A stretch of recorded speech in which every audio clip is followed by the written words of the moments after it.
curso do Saber Direito desta semana é de Direito Processual Previdenciário. Você vai aprender sobre as dificuldades do processo de previdência, teses em benefícios por incapacidade, sobre segurado e aposentadoria especiais e, além disso, assistência social na jurisprudência. As aulas são com a professora Maria Fernanda Virte.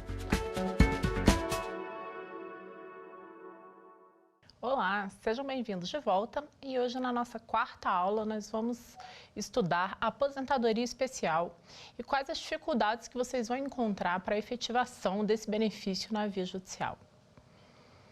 Primeiro vamos entender o que é a aposentadoria especial. A aposentadoria especial é concedida àqueles trabalhadores que exercem alguma atividade que pode fazer mal à integridade física do indivíduo ou à sua saúde. Por isso, a saída desses trabalhadores do mercado de trabalho é antecipada. Via de regra, no tempo de contribuição, os trabalhadores saem depois de 30 a 35 anos de contribuição ou pela idade de 60 a 65 anos. Na aposentadoria especial, a gente tem um novo regramento. Os trabalhadores saem com 15 anos de trabalho, 20 ou 25 anos. A regra geral são 25 anos de trabalho.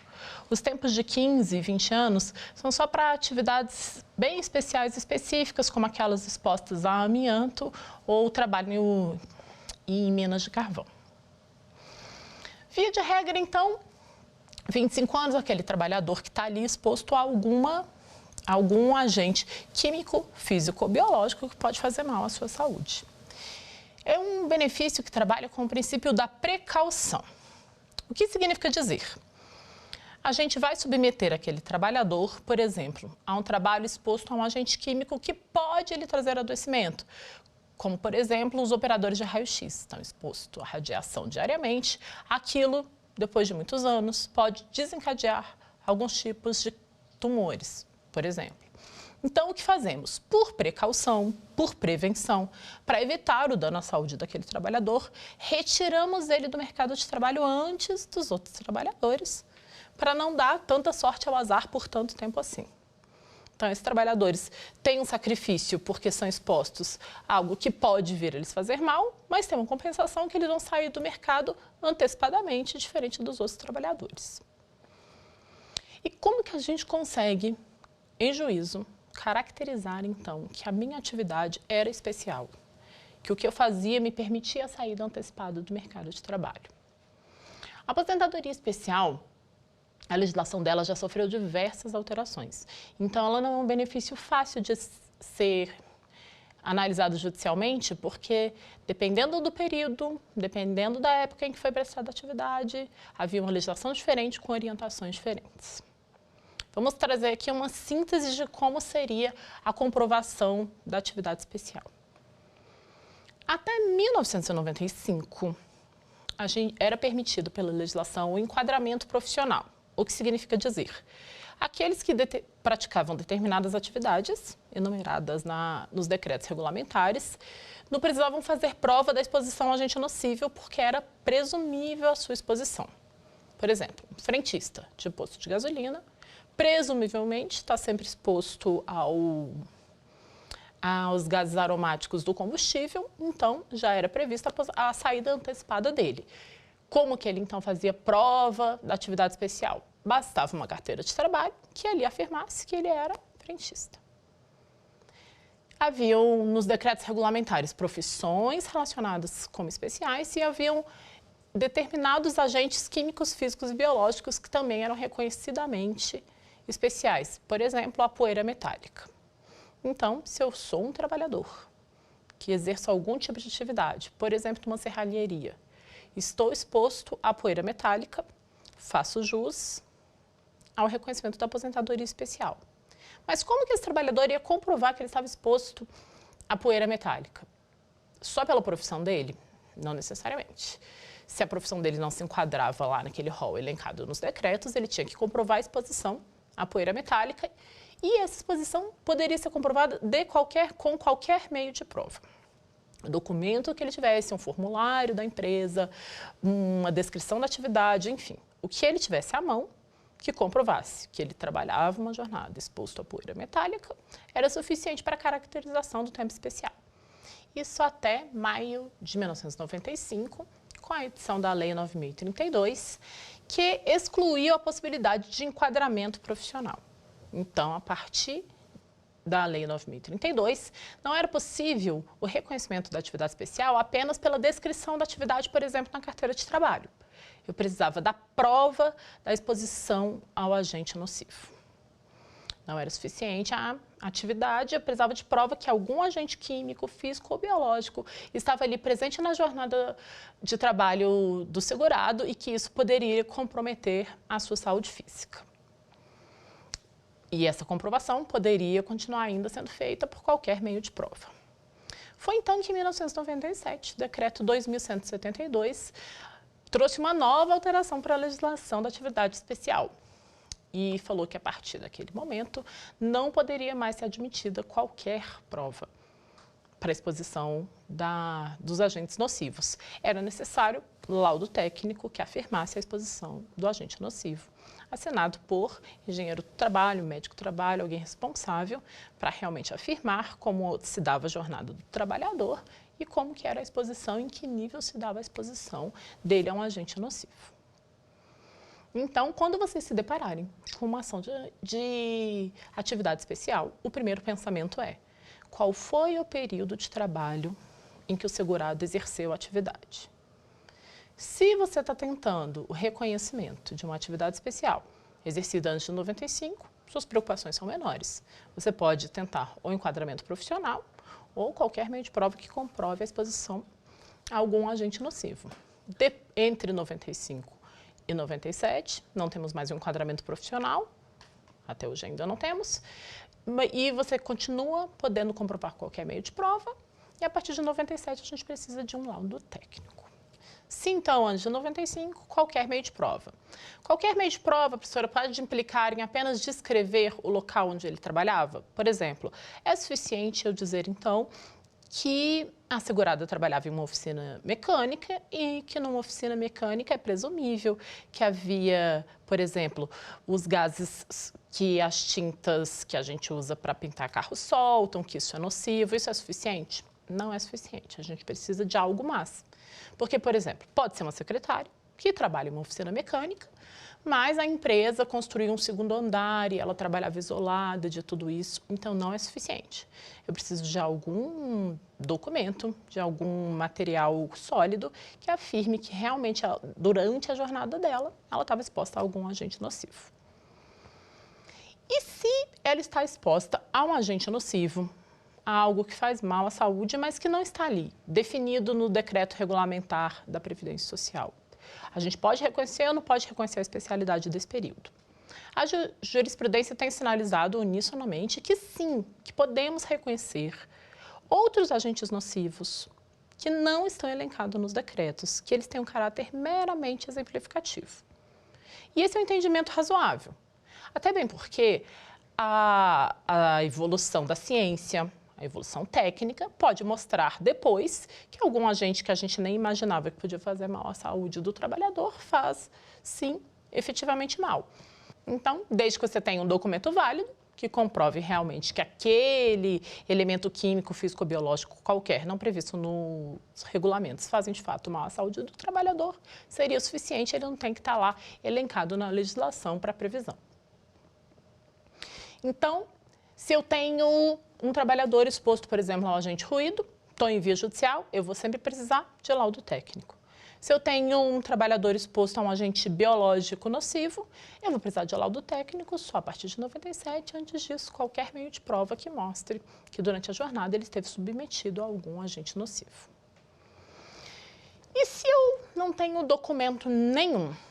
O trabalhador saiu da empresa e não foi entregue para ele o perfil profissiográfico dele, ele não tem mais nenhum registro daquele período, foi uma coisa que ele exerceu há muito tempo atrás, a atividade que está ali anotada na carteira de trabalho não é possível por enquadramento profissional, mas ele me garante que estava, sim, exposto a agente nocivo no período em que trabalhou em determinada empresa, exercendo determinada atividade. Como que ele pode fazer essa prova em juízo para ter o reconhecimento da atividade especial, se a gente precisa de algum meio de prova?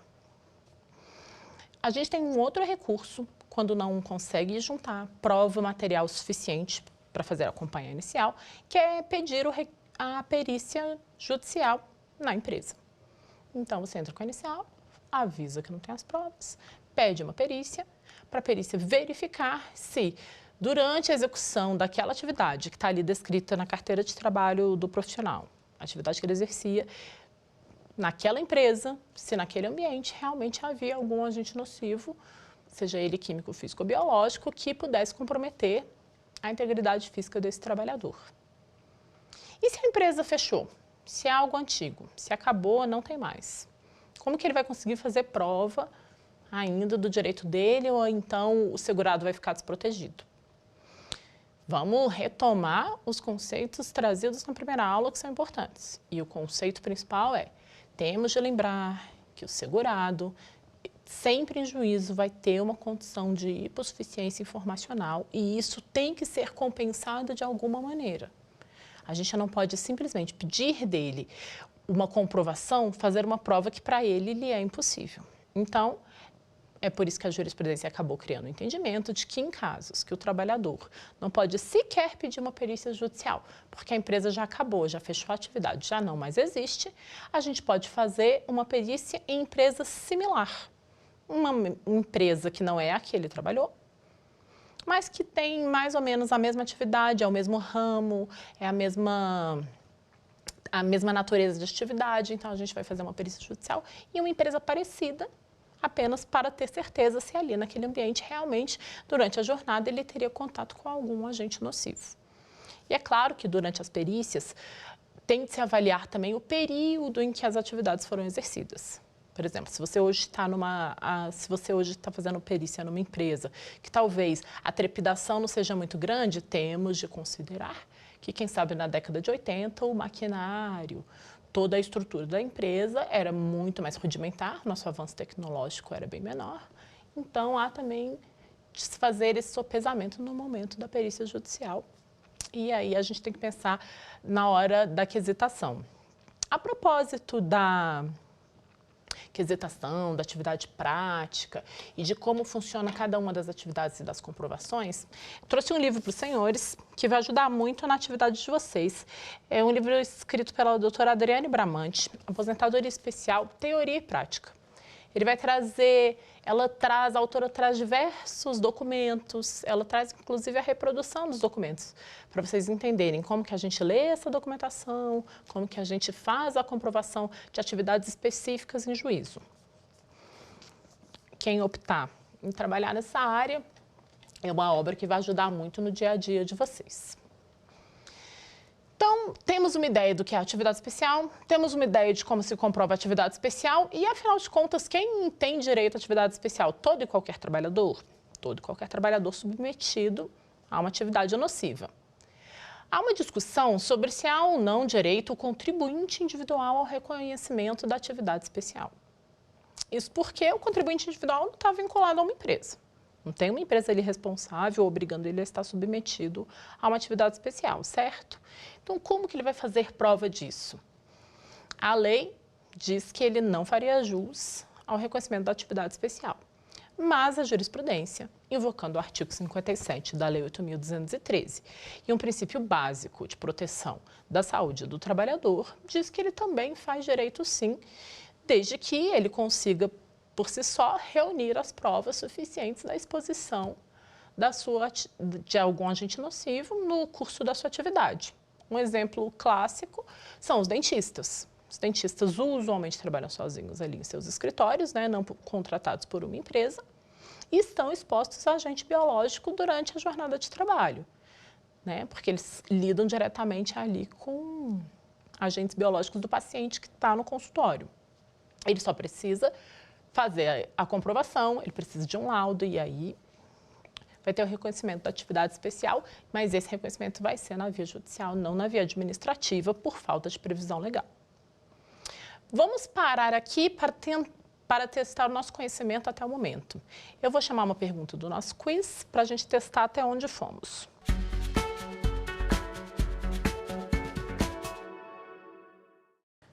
A respeito da aposentadoria especial, assinale a alternativa correta. É possível o seu reconhecimento por mero enquadramento profissional? Admite-se a comprovação da nocividade da atividade por qualquer meio de prova. A aposentadoria especial é regida pelo princípio da precaução e não da reparação. E a comprovação da exposição ao ruído pode ser feita por presunção. E então, vamos ver qual é a resposta correta? E a resposta correta é a letra C. A aposentadoria especial é regida pelo princípio da precaução e não da reparação. A propósito do princípio da precaução, vamos então falar sobre o uso de equipamentos de proteção individual. O Supremo Tribunal Federal, julgando a atividade especial, consolidou a orientação de que, comprovado que o trabalhador usava equipamento de proteção capaz de elidir a nocividade da atividade e retirar todo o risco de alguma lesão à saúde do trabalhador, a atividade não mais pode ser caracterizada como especial. Então, um trabalhador, por exemplo, submetido a um agente nocivo químico, por exemplo, aromas químicos durante a atividade dele que poderiam lhe fazer mal. Se comprovado que a empresa fazia o uso de equipamento, lhe entregava, equipamento de proteção individual, e ele fazia o uso. E esse equipamento de proteção individual tinha a capacidade de eligir completamente a nocividade da atividade, mesmo ele exposto a um agente nocivo, a atividade não pode mais ser considerada especial. Há uma questão interessante nesse reconhecimento do Supremo Tribunal Federal, porque quando falamos do princípio da precaução, já presumimos mesmo que não haveria dano nenhum à saúde do trabalhador. Então, temos de ter certeza absoluta que esse equipamento de proteção individual era absolutamente e inegavelmente capaz de elidir qualquer possibilidade de nocividade à saúde ou à integridade física daquele trabalhador. E como então saber se é ou não totalmente suficiente? Essa resposta foi dada pelo Superior Tribunal de Justiça. O STJ, analisando essa questão, tendo em vista o julgamento já afirmado pelo Supremo Tribunal Federal em repercussão geral, consolidou a orientação que assim afirma. De certo que o equipamento de proteção individual eficaz pode sim elidir a especialidade da atividade, desde que se tenha absoluta certeza da proteção absoluta da saúde do trabalhador. Então, o que precisamos? Além de ter ali no perfil profissiográfico a informação de que o EPI era eficaz, precisamos de um documento que ateste, de fato, a eficácia daquele EPI. Precisamos ter certeza que o trabalhador utilizava o EPI durante sua jornada de trabalho, que o trabalhador recebeu treinamento para o uso do EPI, que a empresa mantinha fiscalização diária e contínua de que o trabalhador mantinha-se o tempo inteiro usando o EPI durante a jornada de trabalho, que ele não retirava ele em algum momento da jornada. Então, tendo uma robusta comprovação, então não basta ali no perfil profissiográfico ter a informação EPI eficaz. Isso não é suficiente. Preciso ter certeza da eficácia do EPI, que ele está certificado como eficaz. Preciso ter certeza que o trabalhador recebeu treinamento e preciso ter certeza que ele era fiscalizado e que ele de fato usava aquele equipamento durante toda a sua jornada de trabalho.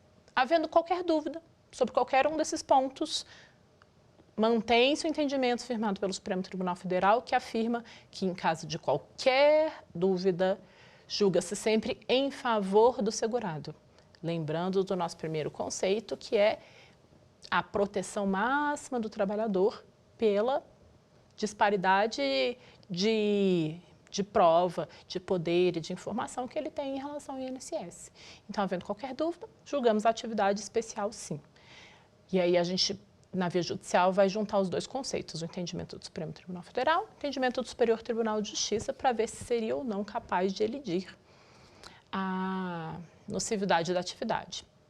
Ainda nesse julgamento do Supremo, analisando especificamente o agente nocivo ruído, o Supremo Tribunal Federal acabou consolidando a orientação de que nessa atividade, ainda que se informe que o EPI era eficaz, ainda que se comprove a certificação do EPI, o uso do EPI, o que quer que seja, ainda assim a atividade vai ser especial.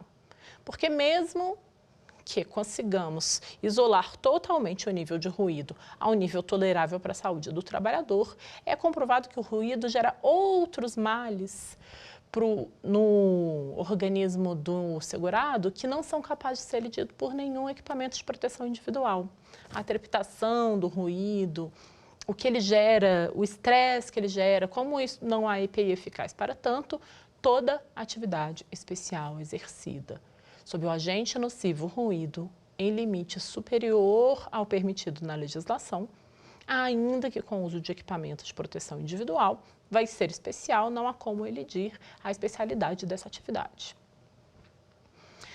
E existem também outros elementos nocivos que não podem ser neutralizados com equipamentos de proteção individual, como, por exemplo, todo e qualquer agente químico ou biológico que possa desencadear o câncer. Os agentes cancerígenos também ainda não há um EPI eficaz para eles, pelo menos não até agora. Então, eles não vão passar na prova exigida pelo Superior Tribunal de Justiça, que é a certificação da eficácia do EPI. Então, aqueles trabalhadores que estão submetidos ao agente nocivo cancerígeno também vão ter o reconhecimento da atividade especial, porque não existe EPI eficaz para esses agentes nocivos. Certo? Vamos recapitular até onde andamos aqui. Temos a consciência, então, que a atividade especial é aquela destinada aos trabalhadores que estão expostos à atividade nociva que possa fazer mal à sua integridade física ou à sua saúde, exposto a agentes químicos, físicos ou biológicos. E a atividade perigosa também é uma atividade especial ou não?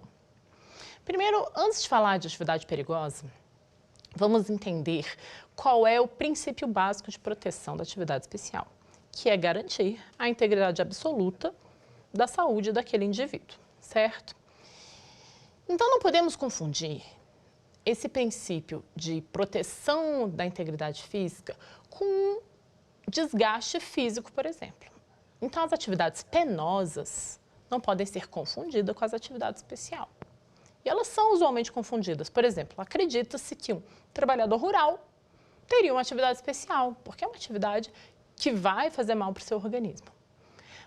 Mas esse desgaste do organismo pelo exercício, por exemplo, de uma atividade braçal, é decorrente da atividade braçal, mas ele não entra no campo de proteção da atividade especial. São institutos diferentes, são institutos diversos, então não podemos confundir atividades penosas com atividades especiais. E aí entramos na discussão da aposentadoria do professor. Muitos acreditam que a aposentadoria do professor é especial porque temos consciência de que o professor sai antecipadamente do mercado de trabalho. Mas a atividade não é considerada especial. Ela pode ser considerada uma atividade penosa. É uma atividade que vai exigir um desgaste físico? Vai exigir um desgaste físico. Garganta, as pernas, até mesmo o estresse de lidar com crianças o dia todo. Mas é intrínseco de sua atividade. Não é uma exposição direta à saúde do trabalhador, como temos uma exposição direta ali quando estamos em contato com um agente nocivo direto. Então, não podemos confundir especialidade e a proteção específica social que oferece a aposentadoria especial com atividade nociva.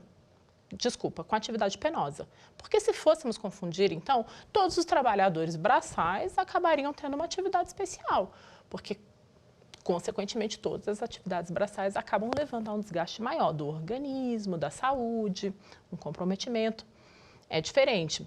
Não que o trabalho rural, por exemplo, não tenha que ser reconhecido como algo valioso, nem que a atividade de magistério não seja reconhecida como algo valioso. São, e tanto assim o são, que têm uma saída antecipada do mercado de trabalho. São trabalhadores que saem 5 anos mais cedo que os outros trabalhadores. Eles só não têm a mesma proteção que o trabalhador em atividade especial, porque este, sim, está numa condição tanto mais delicada, que envolve um risco muito maior à sua saúde do que um trabalhador de atividade braçal, um trabalhador que é exigido em voz, por exemplo, ou no seu organismo mesmo. A gente não pode, por mais penosa que seja a atividade no campo, a gente não pode comparar, por exemplo, com uma atividade tão penosa como é a atividade numa mina de carvão. certo? A nocividade da atividade é que vai justificar uma saída ainda mais antecipada que as atividades penosas. Então, vamos voltar para as atividades perigosas. Quando falamos em exposição a agente químico, físico e biológico, há poucas dúvidas da especialidade da atividade, certo? Basta comprovar cientificamente que aquele agente faz má saúde do trabalhador. E quando falamos de atividade perigosa, por que a atividade perigosa é especial e por que temos dificuldade, vamos enfrentar dificuldade nesse reconhecimento na via judicial? Via de regra, só tem se entendido que a atividade especial é isto: atividade desenvolvida, exposta a agente químico, físico ou biológico, capaz de denegrir a integridade física ou a saúde do trabalhador. E aí ficamos com o conceito de integridade física. O artigo 57 da Lei 8.213 garante a proteção à integridade física do trabalhador. Então, se eu estou trabalhando com uma atividade que no dia a dia não prejudica em nada a minha saúde, mas eu corro perigo, exercendo ela, de ter algum dano à minha saúde, esse dano, essa possibilidade de risco é compensada com a saída antecipada do mercado de trabalho. Um exemplo clássico dessa atividade é a atividade, por exemplo, daqueles que trabalham com eletricidade. Qualquer trabalhador que trabalha com atividade que envolva eletricidade acima de 250 volts corre um sério risco de que qualquer coisa aconteça durante sua jornada de trabalho e ele expõe ao risco do choque elétrico, que pode inclusive levar à morte. Então, a jornada de trabalho dele não tem nenhum agente químico, físico e biológico ali o tempo inteiro em cima dele, incomodando a saúde dele. Ele vai e volta para casa normalmente, mas ele tem um risco, um perigo de alguma coisa acontecer, um curto-circuito, um fio estourar, algo se dar de errado no meio daquela jornada e ele vai ter a integridade física dele comprometida, podendo inclusive levar ao óbito. E não existe um EPI eficaz, gente, para quem está ali num poste lá em cima e de repente alguma coisa dá errado, um fio estoura, um curto-circuito acontece, não existe equipamento de proteção individual eficaz o suficiente que evite o dano, se não a morte do trabalhador numa ação como essa. Então, voltando ao conceito de precaução, pensa só, todo dia esse trabalhador sobe impostos de luz, todo dia ele está mexendo com fiação, acima de 250 volts, todo dia ele se expõe ao risco de um dia alguma coisa dar errado, de um dia alguma coisa acontecer e a saúde dele ser violada. O que a gente faz? Retira ele do mercado antes. Ao invés de a gente arriscar 35 anos, todo dia, durante 35 anos ele subir nesses postes e correr o risco de tomar um choque, retiramos ele do mercado antecipadamente. Retiramos eles do mercado com 25 anos. E assim evitamos um dano à saúde dele. E lembre disso, aposentadoria especial tem a ver com precaução, não tem que ter o dano. Sobre dano já estudamos na nossa segunda aula. O que acontece quando a saúde do trabalhador sofre algum tipo de dano? Não é benefício de aposentadoria especial, é benefício por incapacidade, se temporário ou permanente. Então, tendo dano, aí já é outro benefício, o benefício de reparação, que são os benefícios por incapacidade. Vamos reparar aquele que teve a saúde prejudicada. Aposentadoria especial trabalha com precaução. Não podemos mesmo ter qualquer problema de saúde com aquele trabalhador. Por isso, por precaução, quando ele exerce uma atividade perigosa, tiramos ele antecipadamente do mercado de trabalho para parar de ficar dando sorte para o azar todo dia. A atividade de eletricidade já foi enfrentada diretamente em recurso especial repetitivo pelo Superior Tribunal de Justiça e fixou-se exatamente esta possibilidade. O STJ reconhece que o decreto o decreto 2172 de 97 não mais reconhece as atividades perigosas como especiais, mas não podemos fechar os olhos que o legislador e o constituinte prometeram que vão resguardar a integridade física de um trabalhador e que tem um benefício específico para esse tipo de proteção, que é a aposentadoria especial.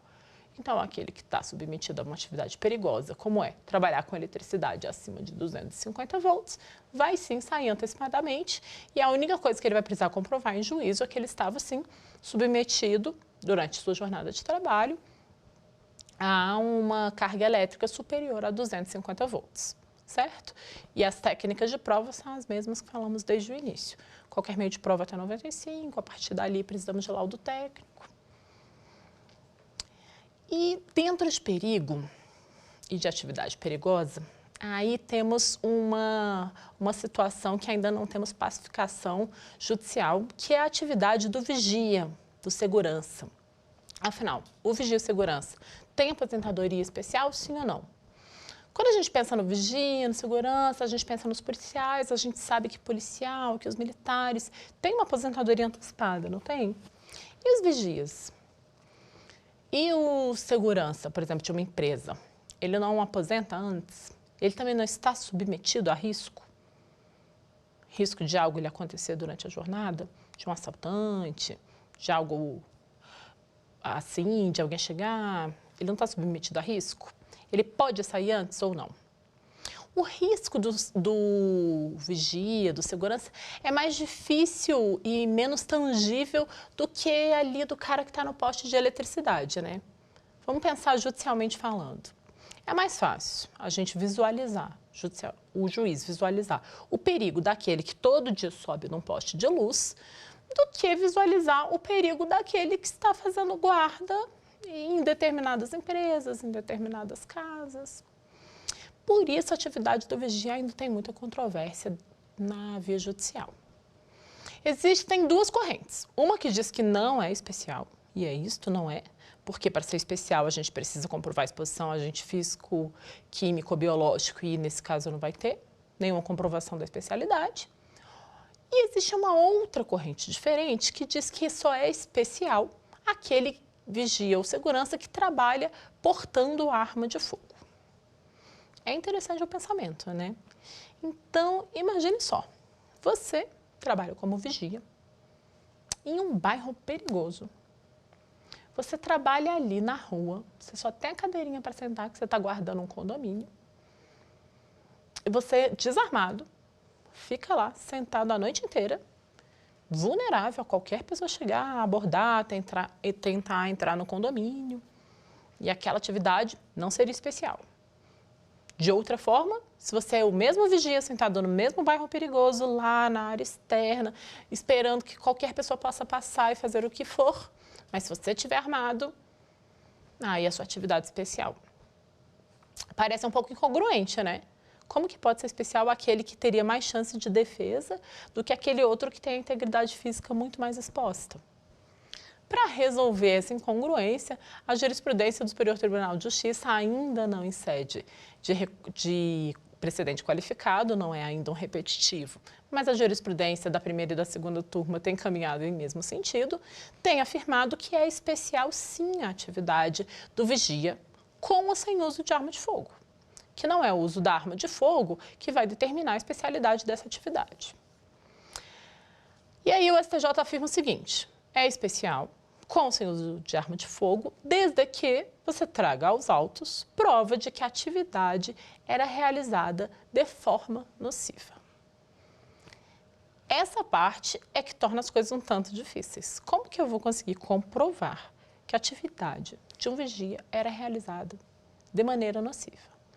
E aí vai depender da descrição da atividade, do local de trabalho. Por exemplo, quando a gente imagina ali o vigia que falamos agora, que trabalha em área externa, que trabalha, de repente, num bairro conhecidamente perigoso, ele está em uma situação especial de vulnerabilidade.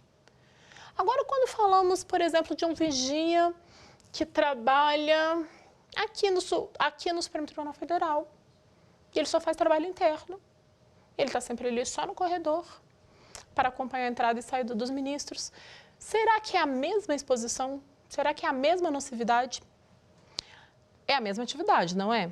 E foi por isso que o legislador optou por retirar em 1995 a possibilidade de enquadramento por categoria profissional.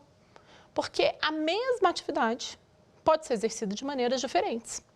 você pode ser um vigia exposto a mais risco do que um outro vigia que trabalha em outro nível de segurança. Um vigia, por exemplo, que só faz trabalho interno, ele tem muito menos risco do que aquele que está exposto ali na rua.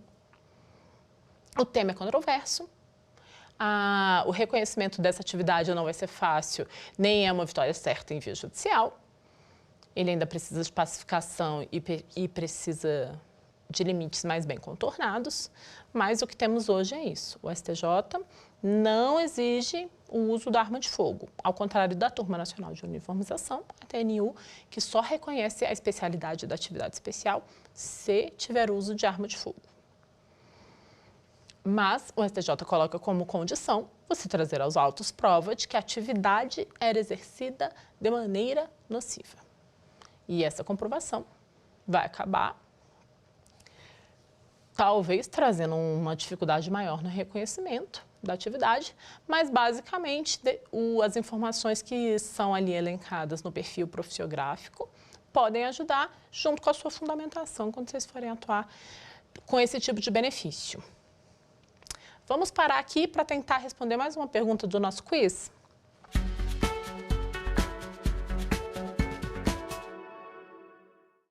Analisando a jurisprudência do STJ sobre aposentadoria especial, é incorreto afirmar: o fornecimento de EPI eficaz não é suficiente para descaracterizar a especialidade.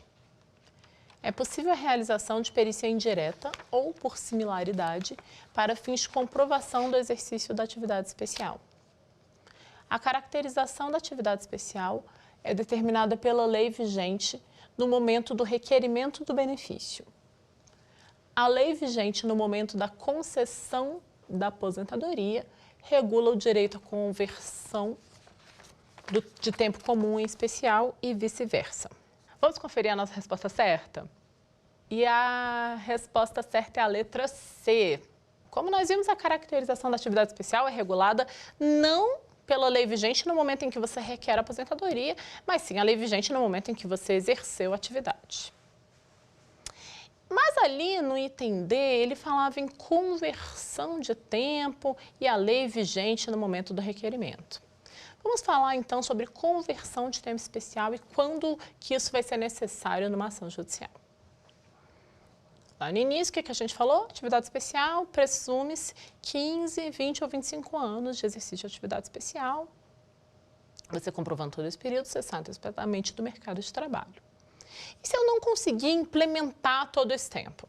Eu trabalhei, por exemplo, 10 anos em Minas de Carvão e saí da atividade, fui fazer outra coisa, minha saúde não estava mais mesmo aguentando aquilo, fui fazer outra atividade. Aquele período ali que eu passei, aqueles 10 anos que eu passei ali na Minas de Carvão, não vão ser especiais, não vão contar a mais na minha aposentadoria? Isso não vai me permitir sair antes, sendo que eu passei algum tempo da minha jornada trabalhando numa atividade especial?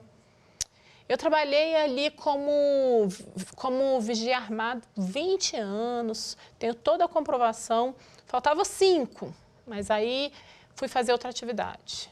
Minha esposa já não aguentava mais, eu trabalhando nessa atividade, eu ficava nervosa, ficava com medo, fui trabalhar como vendedor em um shopping. Não tenho nenhuma possibilidade de sair antecipadamente do mercado de trabalho? Tem. E aí é que falamos em conversão do tempo. Conversão do tempo especial, então, é eu contar aquele período de maneira majorada.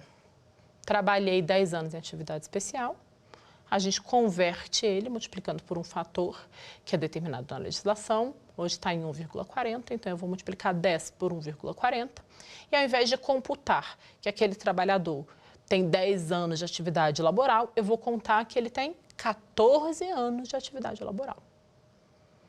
E aí, depois, ele junta o resto do tempo em outras atividades para conseguir os 35 anos de contribuição, segundo as regras hoje vigentes para a concessão de uma aposentadoria. Essa é a conversão, então, de tempo especial para o tempo comum. E quando é o contrário? Quando o trabalhador vinha exercendo atividade comum e passou um tempo, ele começou a exercer a atividade especial. Ele poderia converter o tempo comum em especial para poder sair antecipadamente do mercado de trabalho? A legislação permitia essa conversão. Até 1995, até a edição da Lei 9.032, as duas possibilidades eram viáveis. Você tanto podia converter comum para especial, como especial para comum.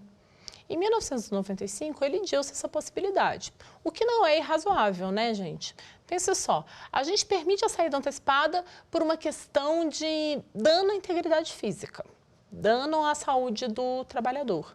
Então, é razoável que aquele trabalhador que não atingiu 25 anos, mas atingiu 20, saia antecipadamente, porque bem ou mal aqueles 20, de alguma maneira, afetaram seu organismo, então ele vai sair um pouco antes, por isso que a gente converte o tempo dele, multiplicando por 1,40.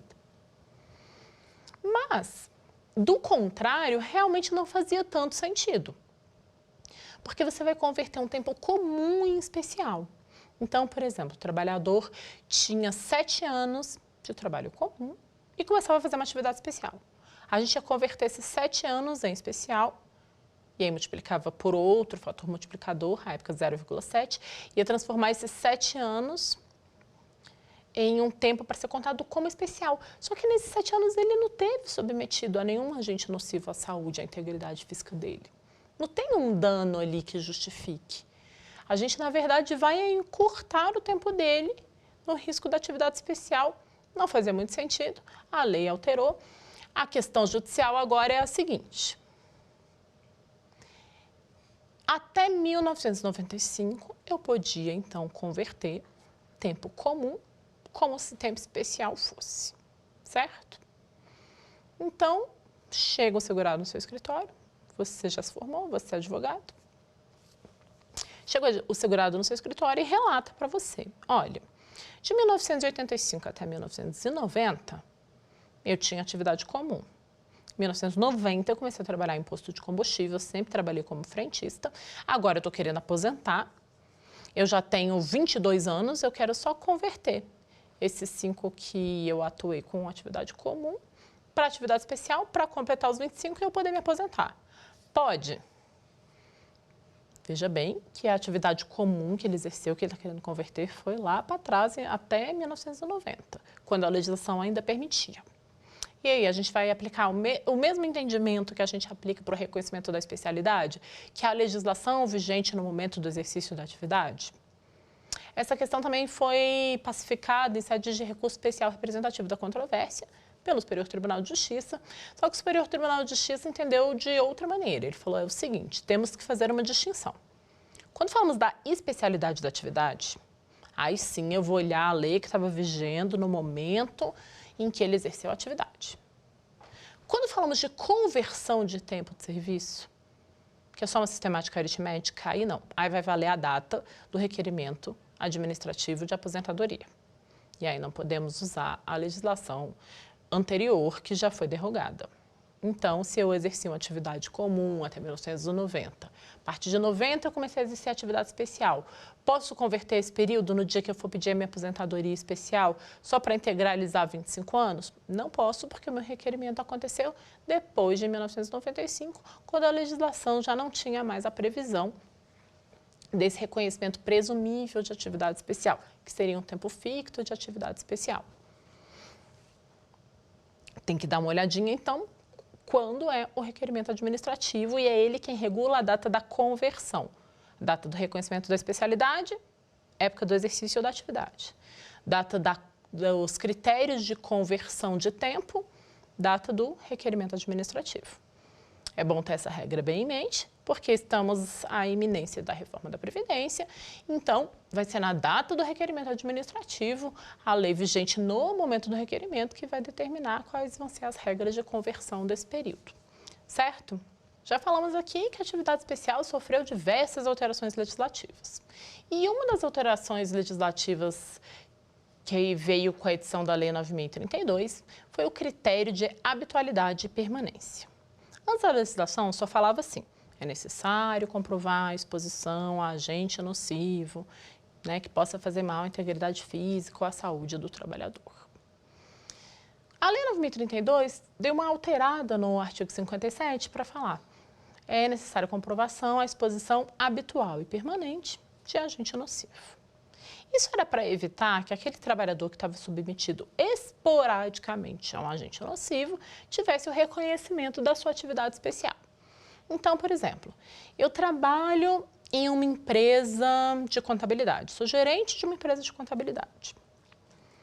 E eu trabalho lá só no meu escritório de contabilidade, não tenho nenhum agente nocivo na minha rotina de trabalho, mas uma vez por mês eu sou obrigado a ir lá numa indústria farmacêutica, que a gente presta consultoria, e quando eu estou lá nessa indústria farmacêutica, eu acabo respirando diversos vapores aromáticos, de hidrocarbonetos, coisas que podem fazer mal à minha integridade física.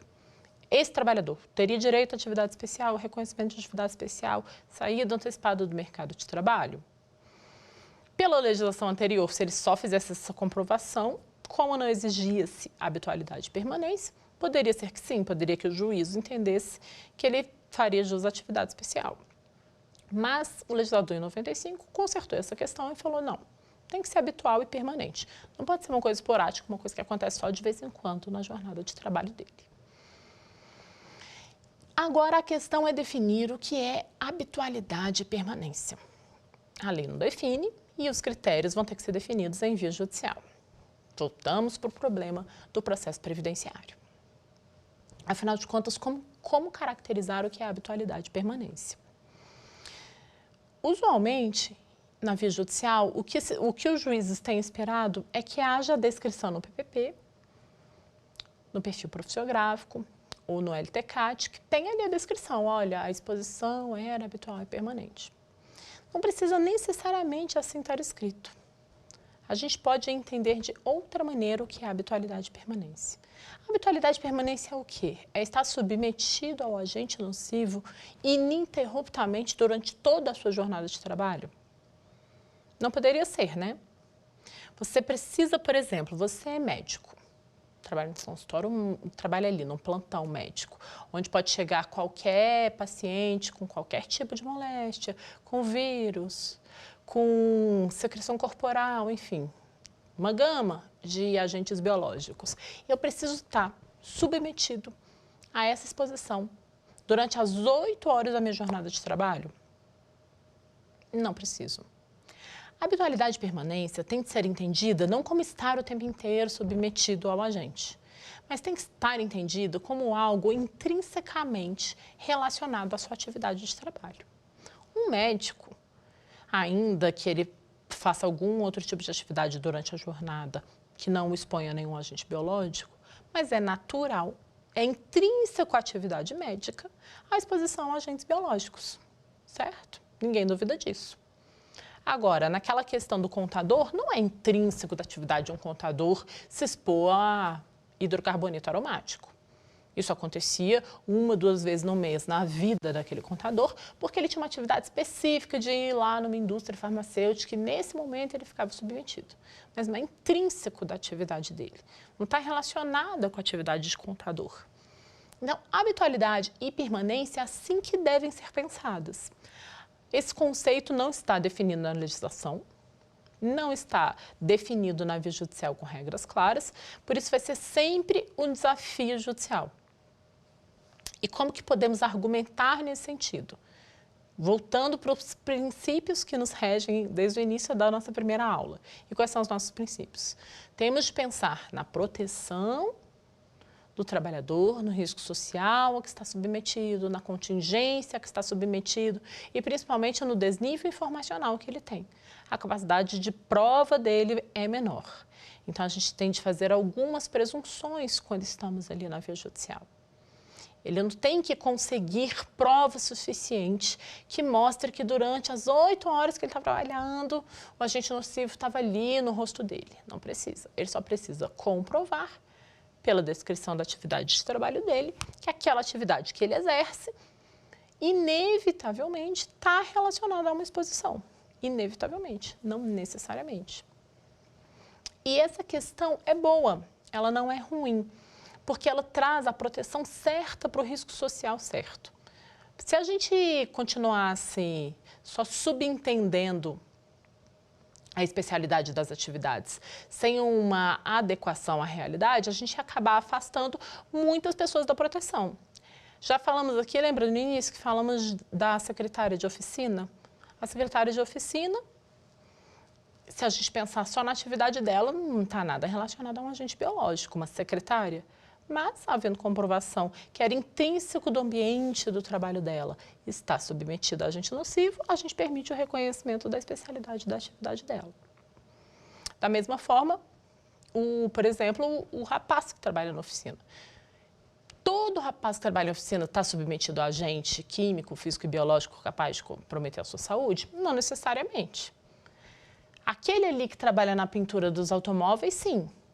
Então, se ele comprovar que realmente aquela era a função dele, que está intrínseca à atividade dele, então está exposto às tintas e aos solventes que vão fazer mal para o seu organismo, aí sim ele está garantido e está coberto e vai ter direito à aposentadoria especial. O que não pode exigir é uma prova impossível do segurado de que durante toda a jornada de trabalho dele ele estava exposto a um agente nocivo. Não só não se pode exigir, como em alguns casos seria irrazoável e poderia fazer mal exatamente à saúde do trabalhador. Por exemplo, naquele caso do vigia.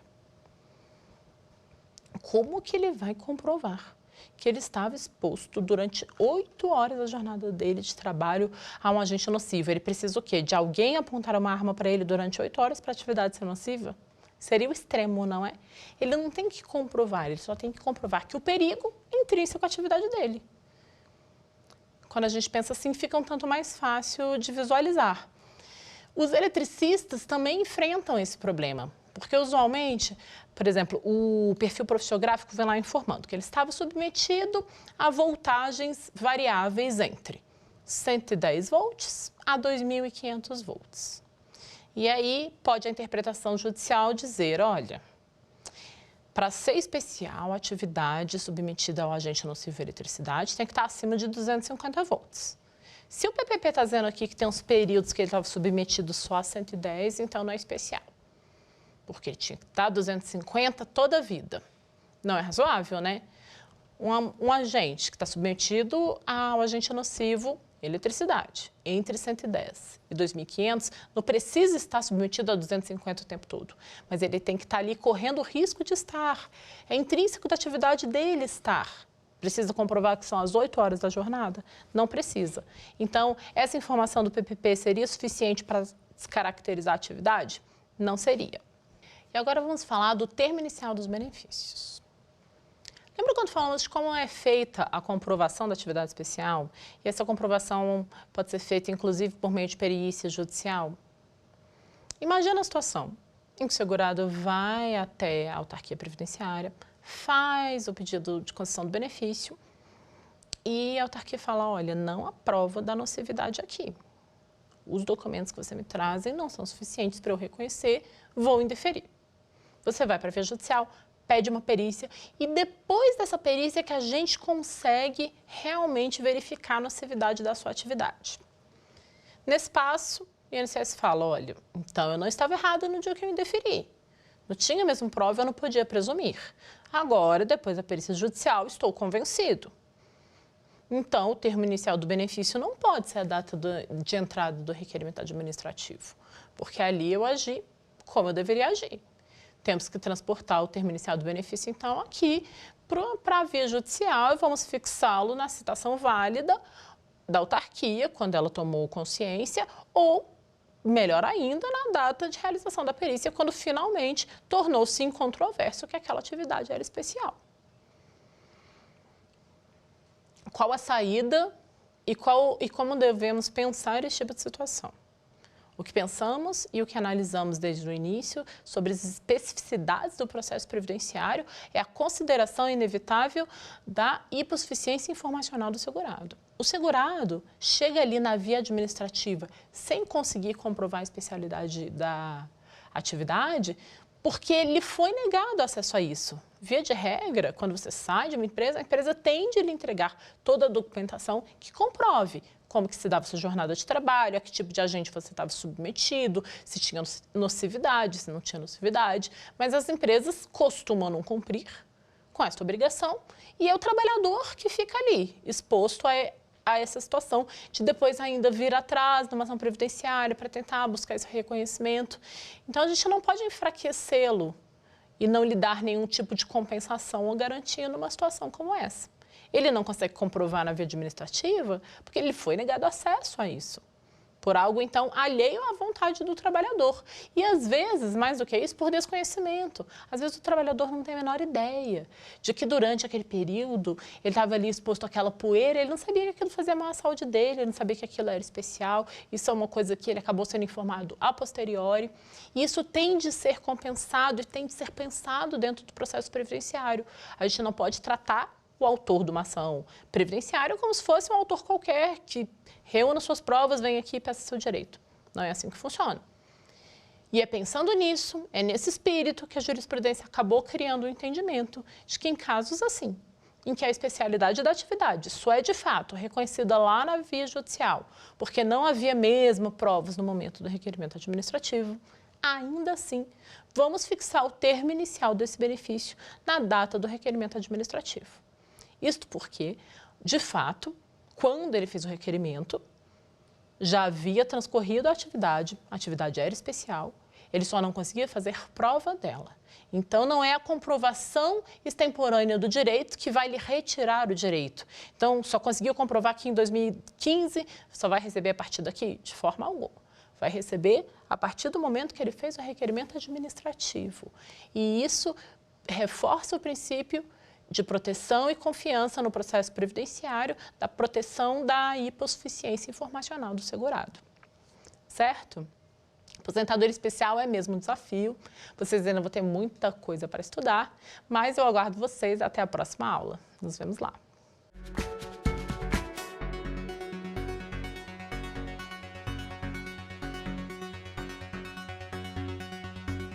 Quer dar uma sugestão de tema para os cursos do Saber Direito? Então mande um e-mail para a gente, saberdireito@stf.jus.br, ou entre em contato por WhatsApp. O número é esse que aparece na tela. Você também pode acompanhar as aulas pela internet. Acesse tvjustiça.jus.br ou nosso canal no YouTube, TV Justiça Oficial.